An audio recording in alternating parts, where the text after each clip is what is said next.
Whenever someone tries to legally justify wealth redistribution, they often cite the general welfare clause of the Constitution, like in this meme I've seen going around that was originally posted on US Democratic Socialists. The father of the Constitution, James Madison, explains the general welfare clause in Federalist 41.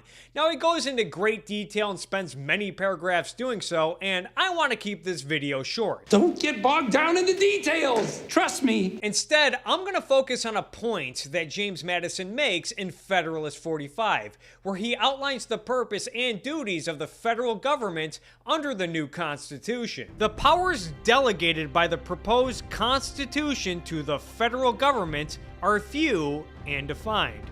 Those which are to remain in the state governments are numerous and indefinite. The former will be exercised principally on external objects, as war, peace, negotiation, and foreign commerce, with which last the power of taxation will, for the most part, be connected. The powers reserved to the several states will extend to all the objects which, in the ordinary course of affairs, concern the lives, liberties, and properties of the people, and the internal order, improvement, and prosperity of the state. So, how did this misinterpretation come about? It actually started in 1791 when another key architect of the Constitution, Alexander Hamilton, proposed that Congress invest money, in tax dollars, in manufacturing and infrastructure, in what is known as the Report on Manufacturers. When Hamilton rhetorically asks, where in the Constitution does it grant Congress the authority to subsidize industries, Hamilton points to the General Welfare Clause. You keep using the word. I don't think it means what you think it means.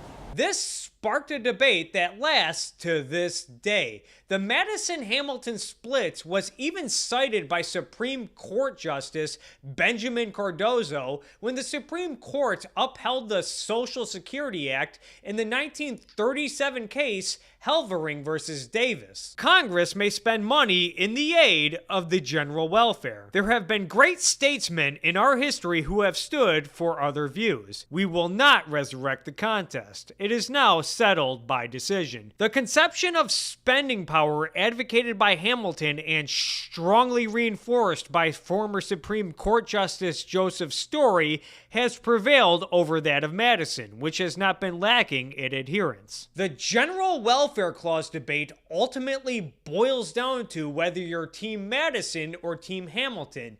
In other words, it boils down to whether you're Team Freedom or Team Statism. Madison favored a strong federal government with limited enumerated powers, while Hamilton was more of a nationalist who wanted to use the power of a strong federal government to build America up industrially and militarily. Personally, I'm Team Madison. James Madison first debunked Hamilton's interpretation of the General Welfare Clause in the 1792 Cod Fishery debates. If Congress can apply money indefinitely to the general welfare and are the sole and supreme judges of the general welfare, they may take the care of religion into their own hands. They may establish teachers in every state, county, and parish, and pay them out of the public treasury.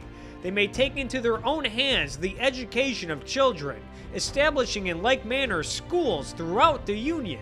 They may assume the provision for the poor. They may undertake the regulation of all roads other than post roads. In short, everything from the highest object of state legislation down to the most minute object of police would be thrown under the power of Congress. For every object I have mentioned would admit the application of money and might be called, if Congress please, provisions for the general welfare. Madison goes on to say, I venture to declare it as my opinion that were the power of Congress to be established in the latitude contended for, it would subvert the very foundation and transmute the very nature of the limited government established by the people of America. But what do I know about the Constitution? I only wrote the fucking thing!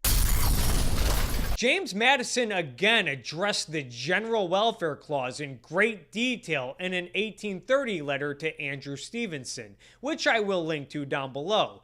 Even Thomas Jefferson sided with Madison on this debate, stating, "To lay taxes to provide for the general welfare of the United States, that is to say, to lay taxes for the purpose of providing for the general welfare. For the laying of the taxes is the power, and the general welfare the purpose for which the power is to be exercised. They are not to lay taxes ad libitum for any purpose they please, but only to pay the debts or provide for the welfare of the Union. In like manner, they are not to do anything they please to provide for the general welfare, but only to lay taxes for that purpose. To consider the latter phrase not as describing the purpose of the first, but giving a distinct and independent power to do any act they please, which might be for the good of the Union, would render all the preceding and subsequent enumerations of power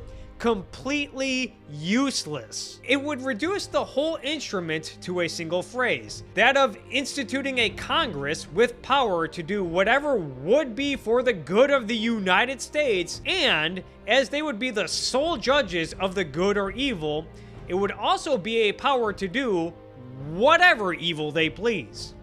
You're goddamn right. Let's also consider the definition of welfare at the time. The 1828 Webster's Dictionary gives us two different definitions of welfare. One applied to people, the other applied to states. Given that the United States federal government is a state, we will use the definition that applies to states. Exemption from any unusual evil or calamity, the enjoyment of peace and prosperity, or the ordinary blessings of society and civil government, applied to states. Words can be fun! Words, words, words. It's such fun to learn words, words, words. So there you have it. The General Welfare Clause was not intended to give Congress the power to spend however much money they want on whatever they please. Whoever suggests otherwise is either a liar or simply does not know what the fuck they're talking about.